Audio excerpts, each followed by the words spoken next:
Class 10 का है। Class 10 का चैप्टर का नाम है द्विघात समीकरण। द्विघात समीकरण, द्विघात समीकरण मतलब समझ लीजिए, द्विघात का मतलब क्या होता है, 3x पे 2 घात है, यानी क्या हो गया द्विघात समीकरण। 3x पे 2 घात माइनस 12x प्लस m बराबर 0, ये पूरा मिलकर क्या हो गया द्विघात समीकरण। यानी किसी भी एक संख्या को क्या होता है 2 घात होता है, तो उनको हम क्या बोलेंगे द्विघात समीकरण। लिखा है क्लास 10 का द्विघात समीकरण है। यूपी बोर्ड 2026 के एग्जाम में आ सकता है, अभी मैं बता रहा हूँ। पेज नंबर है 97, राइटर हमारा है मनोहरे का, एग्जाम्पल नंबर है 11 का।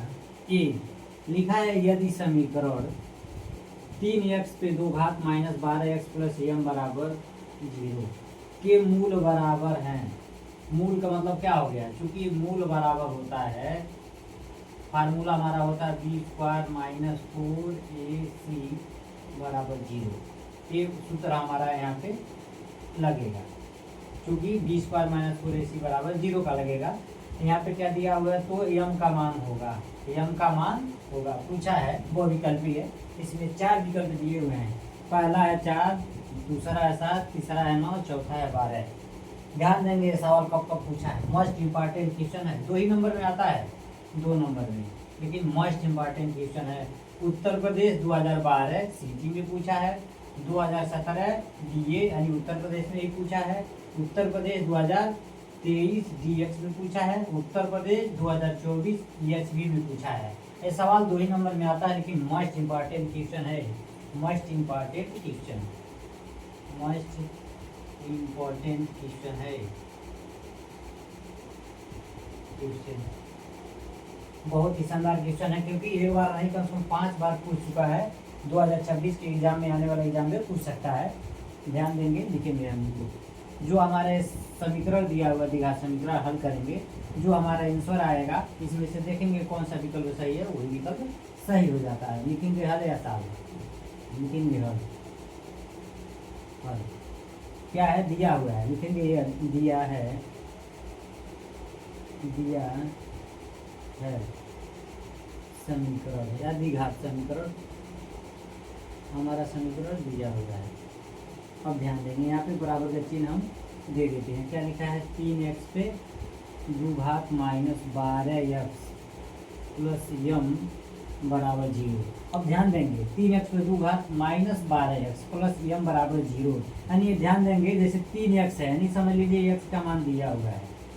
मान लीजिए x का मान दिया है, m को मान हमको क्या करना है, तो हमको क्या करना है m का मान ज्ञात करना है, m का मान ज्ञात करना है। पूरा सवाल पढ़ेंगे। यदि समीकरण 3x पे 2 घात माइनस 12x प्लस m बराबर 0 के मूल बराबर है, तो m का मान होगा। यानी जहाँ मूल बराबर होगा ये फार्मूला होता है बी स्क्वायर माइनस 4ac बराबर 0 का लगेगा। यहाँ पे ध्यान देंगे, यह है द्विघात समीकरण। द्विघात समीकरण के मानक स्वरूप से हम इसकी तुलना कर देते हैं। इसकी तुलना हम कर रहे हैं ax पे 2 घात, ऊपर कितना दिया है 3x पे 2 घात, यहाँ पे है ax पे 2 घात प्लस bx, ऊपर कितना दिया माइनस 12x, नीचे है प्लस bx प्लस c बराबर 0। सब हम इसकी तुलना कर देते हैं। अब ध्यान देंगे, x पे पावर 2 है, x पे पावर 2 कैंसिल हो जाएगा, x से x कैंसिल हो जाएगा। अब ध्यान देंगे a के मान 3 आ जाएगा, b के मान माइनस 12, c के मान है 11। ध्यान देंगे, लिखेंगे हम a के मान हमारा आ गया है 3, कामा b के मान हमारा आएगा माइनस 12, तथा c के मान हमारा m है, जिनका हमें मान ज्ञात करना है। यानी इन्हीं का मान हमको ज्ञात करना है। चूंकि हमारा यहाँ पे मूल समान होता है, लेकिन चूंकि मूल समान होने पे, मूल समान या बराबर होने पर जब मूल समान हो तो हम क्या लिखेंगे, बी स्क्वायर माइनस 4ac बराबर कितना दिया है 0।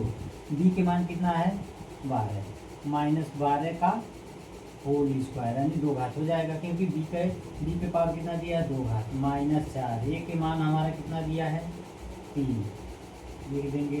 सी के मान है जिसका हमको मान ज्ञात करना, इन्हीं के मान हमको ज्ञात करना है। यहाँ बराबर का चिन्ह दे देंगे, यहाँ भी बराबर का चिन्ह देकर लिखेंगे। माइनस 12 का 2 घात है, यानी माइनस 12 गुणे माइनस 12। अब ध्यान देंगे 4 3 कितना होता है, 4 3 12 यम।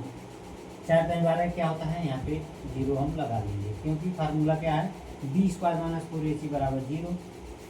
ध्यान देंगे माइनस से माइनस में गुणा करेंगे तो प्लस हो जाएगा, 12 बराबर कितना हो जाएगा 144 माइनस 12 यम बराबर 0। अब हम ध्यान देंगे क्या लिखा है, 144 माइनस 12 यम बराबर 0, यानी माइनस 12 जो है बाएं पक्ष में है, दाहिने पक्ष में जाएगा हो जाएगा प्लस 12 यम, प्लस 12 यम हो जाएगा, यानी बराबर के चिन्ह देंगे 144 बराबर लिख सकेंगे 12 यम, या करके हम लिख सकेंगे 12 यम बराबर 144। अब हम ध्यान देंगे जो भी बचा हुआ सवाल यहाँ पे है हम ऊपर से लगाते हुए आएंगे, यानी 12 यम है तो कोई चीज नहीं रहता है तो गुणे का चिन्ह हो जाएगा, यानी 12 से हम भाग देंगे 144 में, यहाँ बराबर का चिन्ह दे देंगे, यम बराबर हो जाएगा 144, यहाँ पे गुणा का चिन्ह है तो गुणा का चिन्ह यानी हम क्या करेंगे 12 से भाग दे रहे हैं 144 हो जाएगा 1/12, यानी अंश बटा हार हो गया, सेम कर देंगे 144 में से भाग देंगे दोनों बराबर हो गया, यम बराबर अंश से अंश में हर शहर में गुणा हो जाएगा, 144 से कम 144, 12 कम 12, 12 कम 12, 12 बराबर 144, यानी यम का मान हो जाएगा 12/1। अब ध्यान देंगे यम बराबर 12 से 1 में भाग देंगे तो 12 होगा, यम का मान हमारा कितना आ गया 12, यानी देखेंगे कौन सा विकल्प सही है, पहला नहीं सही है, दूसरा नहीं सही है, तीसरा नहीं, चौथा सही है, क्योंकि ये कौन सा मान होगा, यम का मान 12 होगा, लिखेंगे अतः हम यम का मान पूछा था ना, यम का मान क्या मान होगा, अतः विकल्प